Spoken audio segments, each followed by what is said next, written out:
President Trump meets with North Korean dictator Kim Jong-un. Will Korea finally see peace? What does this mean for future U.S. relations with both North and South Korea? I'm Christian Gomez, and you're watching JBS Straight Talk.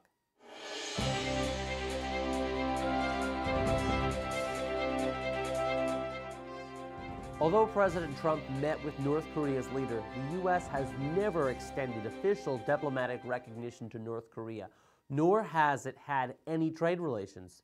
However, that could all change. Does this sound too premature? Recall the 1972 historic visit to mainland Communist China with President Richard Nixon and Mao Zedong.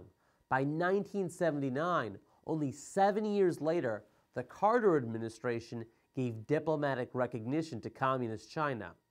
In fact, the John Birch Society's second chairman and former U.S. Congressman Larry McDonald warned against recognizing Communist China and how it could hurt our domestic textile industry. The spring 1979 issue of the Northwest Georgian, Congressman Larry McDonald's newsletter, mentioned a then 45-year-old textile worker's fear of how then President Carter's recognition of Communist China could affect his job. Congressman McDonald stated, quote, "At this time, the only items of value which Red China is able to export in significant quantities are textiles and textile products. Because it is a totalitarian country, Red China forces her workers to labor for slave wages for only a few pennies a day. Naturally, the products she wants to export will be exceedingly cheap, especially textiles." Congressman McDonald's economic predictions were right on the money. In September 23, 2013, CNBC reported, quote, "More than 97% of apparel and 98% of shoes sold in the U.S. are made overseas, according to the American Apparel and Footwear Association. During the 1960s, roughly 95% of apparel worn in the U.S. was made domestically." Wow. We can thank Presidents Nixon and Carter for that.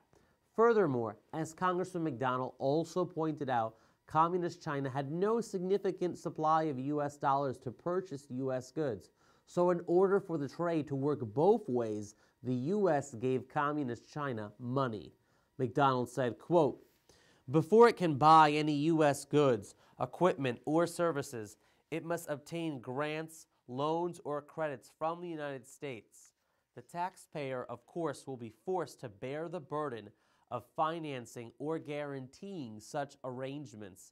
I fail to see the benefits of the taxpayer having to give his money to Red China, which in turn will use it to build modern factories, thereby throwing U.S. workers out of their jobs."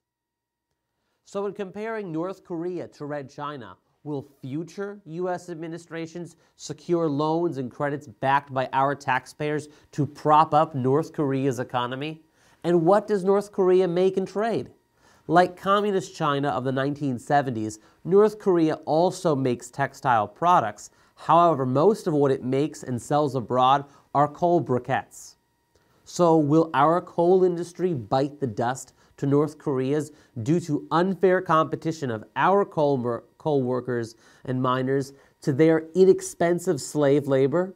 Or how about the remnant shreds of our textile industry or even our auto industry?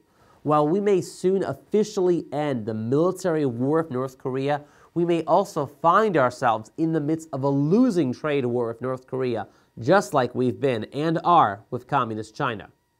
Keep in mind that trade is used as an excuse to entangle countries through globalist agreements. These agreements eventually integrate countries to the point that their sovereignty is shredded. We recommend learning more about this by reading International Merger by Foreign Entanglements. It's available in print or Kindle version at shopjbs.org. So until next time, take care always and God bless.